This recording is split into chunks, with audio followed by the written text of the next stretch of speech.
Hey, what's up guys? Staying here from Rocky Creek. We're here in my shed that I have, or my outbuilding here at our property, because as you can see right here, we got some chicks brooding in here. Now, some of you that have been following us on Facebook and Instagram know these are not the chicks that we had in our incubator. I posted a video several days back where we actually picked up 5 chicks from a local store here in our area. We have 2 barred rocks and 3 Americanas here. I really just got these because Madison really wanted another barred rock. Many of you know that Starfire that she's named her is our 1 barred rock, and that's Madison's favorite, and she really wanted another barred rock. And the store had a minimum of 3, but you know, chicken math, 3 equals 5, 5 equals, I don't know, 100, something like that. But although a lot of you that follow me are homesteaders yourself or been raising chickens, there's also probably the equal number of people who are brand new to this. And a couple of people have even commented or shared with me that this is their first year with chickens. Most of which is their first year with meat chickens, but for some people it has been their first year with egg layer chickens. And so I'm going to go ahead and talk to you real briefly about brooding your chicks, what to do when you get your chicks. And this is going to be a quick down and dirty version of it. And some people may get a little bit bothered by this because I personally am somebody who really tries not to overcomplicate something. And a lot of people may comment and say, well, you also need to make sure you do this, this, and this, and this. And there are a lot of little extra things that help along the way. But at the end of the day, you really only need a couple things to most likely have a successful brooding of your chicks. So let's talk about those. So number one thing that you need is you need a container to put your chicks in when you get them. And ideally, it's much larger than what you need, because the smaller it is, not only do you increase some issues with your chickens, but most importantly, you're going to have to clean it out constantly.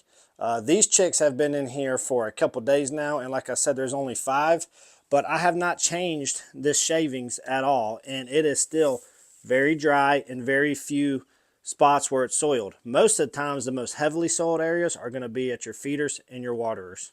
Now, as you can see, this container in particular is a metal trough. It's not very high, so as these birds grow, I do need to put a top on it that I have that's chicken wire in a wooden frame. But you do not have to spend the money for an expensive metal trough such as this. For the longest time, there is a gray tote here at the top of my shed that actually stores some extra poultry products that I have. But I actually used to brood my chicks in that plastic tub for the first couple years that I was here on my property. When you go all the way back to the very first set of chickens that I ever got, which was when we lived in our house in the city, I actually used an existing dog crate I had, and I just lined the inside of it with some cut up strips of cardboard and zip tied those to the sides. So you really can use anything that will contain your birds. Ideally, rounded sides are best, only because it eliminates the chances of them kind of compressing and squishing somebody in the corner. But at the end of the day, as long as it's high and it's something that can hold the birds and it gives them plenty of space, you're probably going to be okay. Some people even use cardboard boxes. So in addition to your container, you will need some kind of a heat source. Most majority of people use heat lamps. This is a traditional standard heat lamp, very similar to the ones you see on the wall there. Now, these heat lamps are basic run-of-the-mill heat lamps, and they are very much of a fire danger. So you do always need to be careful with that. If you've been with us, you know that when we had one outside of here, it burnt down our pig shelter using one of these same heat lamps. So I'm very nervous, but there are other options that you have. There is one that is sold by Premier One that is supposed to be much, much safer, or you can get heat plate brooders, which is something that I really want one day here in the very near future. But everything costs money, so it takes a little bit of time, but we'll get there. But you will need a heat source of some kind.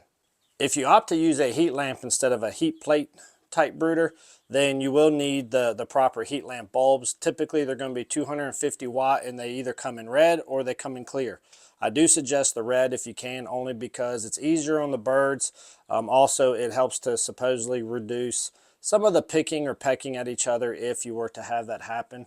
If any of your chicks were to have any kind of an injury, or maybe sometimes when I treat mine, if they get pasty butt, which I'll talk about in a minute, and they're a little bit damp, the birds will kind of pick at them. But if you have this red light, it kind of dilute some of that stuff and kind of helps it blend in, and it works out a little bit better for the birds. But not all the time has those been there. Sometimes they've been sold out and I had to use a clear, but ideally go with red if you can. Next, you're going to need some kind of a feeder.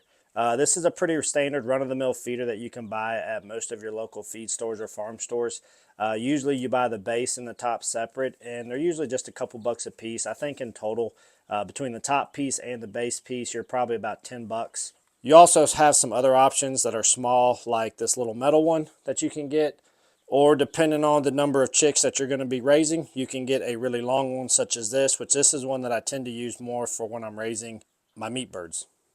Now, while we're talking about feeders, you will need some chick starter feed, 18% protein. Chicks ideally have more additional protein while they're in developmental stages to help them grow properly and healthy. Now, I say ideally because don't freak out if you don't have chick starter.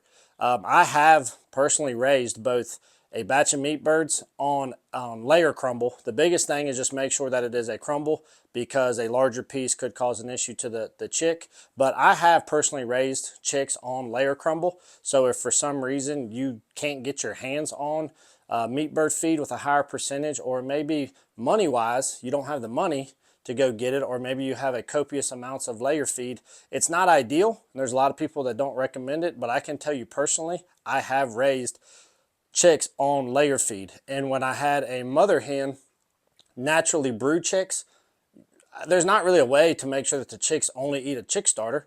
So what they do, they ate the layer crumble like everybody else in the run did. So, you know, technically you could do it. So if someone tells you absolutely not, that's not true. But ideally, it's designed with a higher percentage of protein for a reason.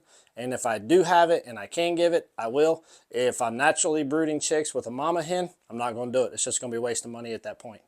Then, of course, you're going to need some kind of a waterer. This water is like I was talking about, where it's very similar to the feeder. It's the same exact top piece, and then you have the alternate base for the water. And I will put this and my cup style one from Rent-A-Coop in at the same time, and I will slowly pull this one away.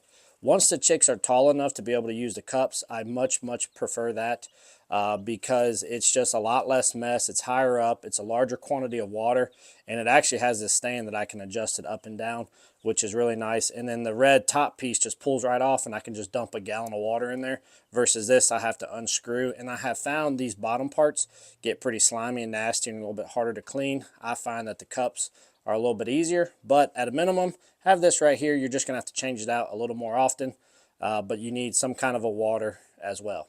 You can see I have a mat here underneath it. It's just a plastic part that came out of our feed barrels. That's just to help eliminate the amount of pine shavings that gets thrown up in. You may be able to see down there in that water, there's a little bit of pine shavings that they've kicked in. But that's just to try to reduce that down so they're not scratching right there. If you don't have something like this, I used for about 2 years just a wooden frame wrapped in hardware cloth across the top of it and set the water on that. Chicks could jump up on it and that worked fine, so that's an option that you have as well. And then the last thing you're going to need is some type of a bedding material. I prefer pine shavings. Do not use cedar. Chickens have sensitive respiratory systems, and cedar is no good for them. So some kind of a quality dry pine shavings ideally works best. Really try not to raise your chicks on a slick surface, such as like a plastic bottom, or some people use newspaper, but I would almost caution against that as well, because it can become a bit slick and it can just cause some leg and feet problems with your chickens, versus something that is a little bit more soft but coarse that gives them a little better traction and movement with their feet. So pine shavings are not expensive. Tractor Supply, you can get a big thing of them on average for about $5 to $7 depending on the time of year. Our local hardware store had them for $9 a bag, which was a little bit high, but still not bad. I only used for this big trough about 1/3 of a bag, so it will go pretty far. Throughout an entire brooding period, usually I only need about 2 containers in total, depending on the number of chicks that I'm raising. So what do you do when you get your chicks home? Well, ideally, if you know the day that your chicks are coming, have your brooder pre-set up, have the heat lamp on, and what I do is obviously get your pine shavings in there, cut your heat lamp on, and then put your water in there. Do not put your feed in there quite yet. And the idea is that it's better for the chicken to get some hydration into their body before they eat some food. You don't have to wait very long at all. So then once you get your chicks, you're going to end up taking the chicks. You don't have to do every chick. If you only have, 3, 4, 5 chicks, you do, dip each of their beaks into the water. When I get my meat birds, I get those typically in about increments of 20. And I'm not going to dip all 20 beaks. I just need the chickens to understand where the water is. And then once they see some of them doing it, they'll learn that that's where it's at. So when I have like 20, I'll usually dip about 5 or 6 of their beaks in the water. And then the rest of the birds I just set in and they kind of figure it out.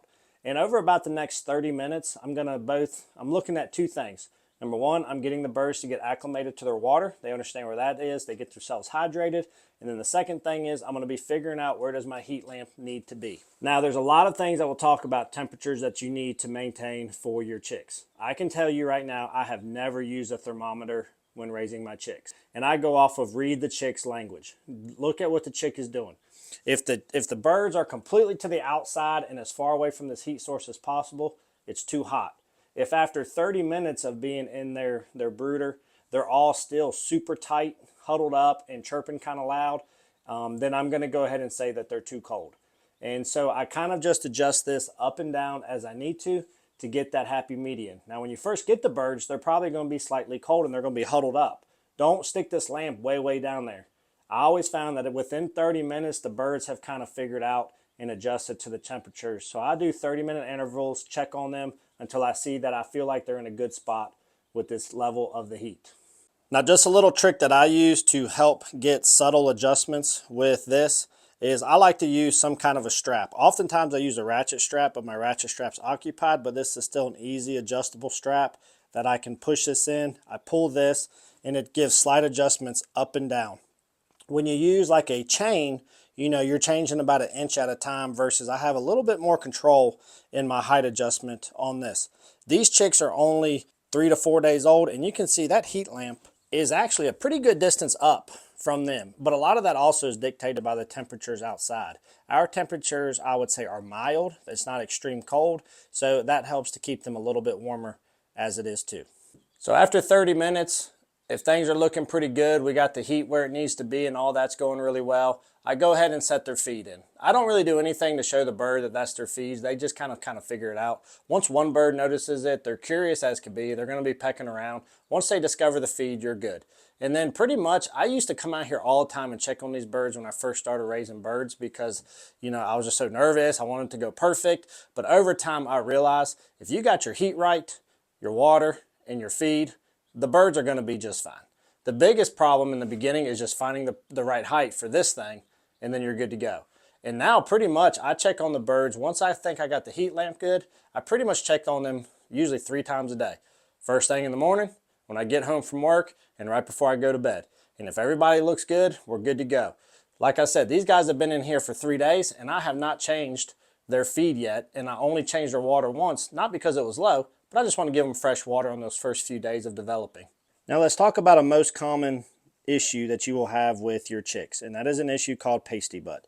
Pasty butt usually results in a combination of reasons why. Sometimes it can be that they're too hot. Sometimes it can be that they had feed access way before they had some water access, and that caused some issues. And there's some other factors involving, but those are usually the main two: too hot or too much feed and not enough water.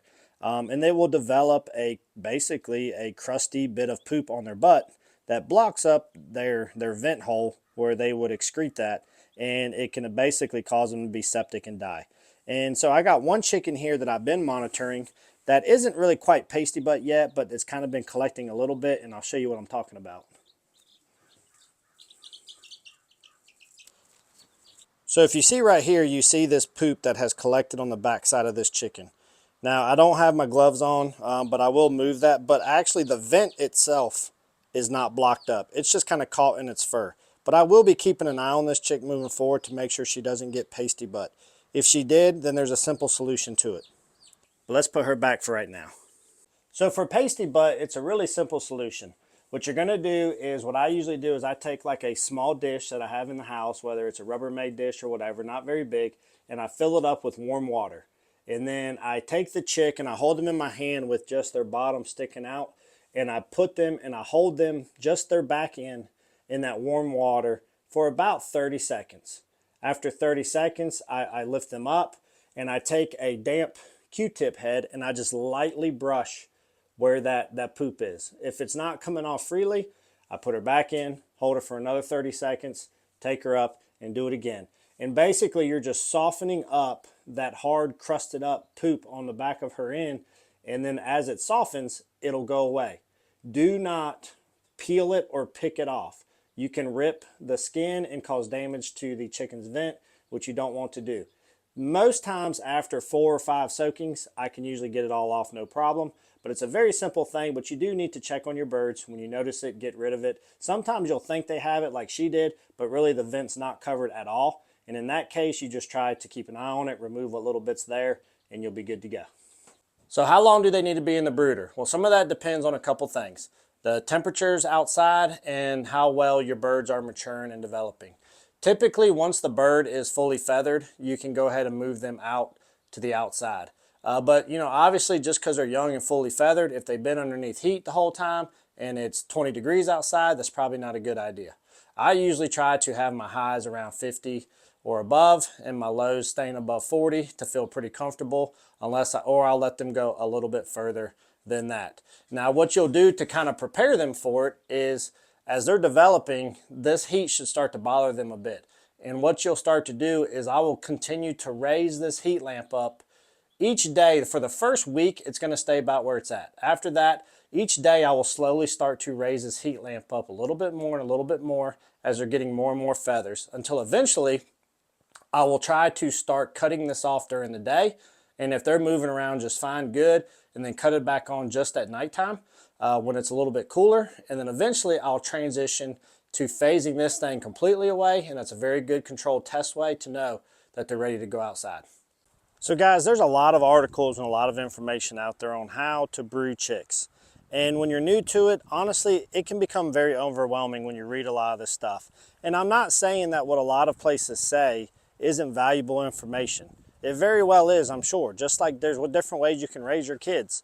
But for me, for somebody who can become overwhelmed by reading a lot of conflicting stuff, you know, to me, a very simple approach is the best way for me to do it if it works well for my animals. And I'm not a professional. I can only share with you what I have seen and what I believe works just fine. But a lot of people I see don't get involved with raising chickens or gardening or different things because they read a lot of this stuff and they feel like it is very overwhelming and they think this might be too much for me to handle. But it's really not. And so you just got to keep it a simple approach. And what works for one person may not work for another. The way I do it may not work for you. But if you're somebody who's on the fence thinking, I think this is going to be more than I can handle, I wanted to share with you my basic way of raising them. And hopefully that may give you a little bit more confidence or make you weigh your options a little bit better on whether or not this is going to be for you or not. So in recapping, really the only things you need are a few things.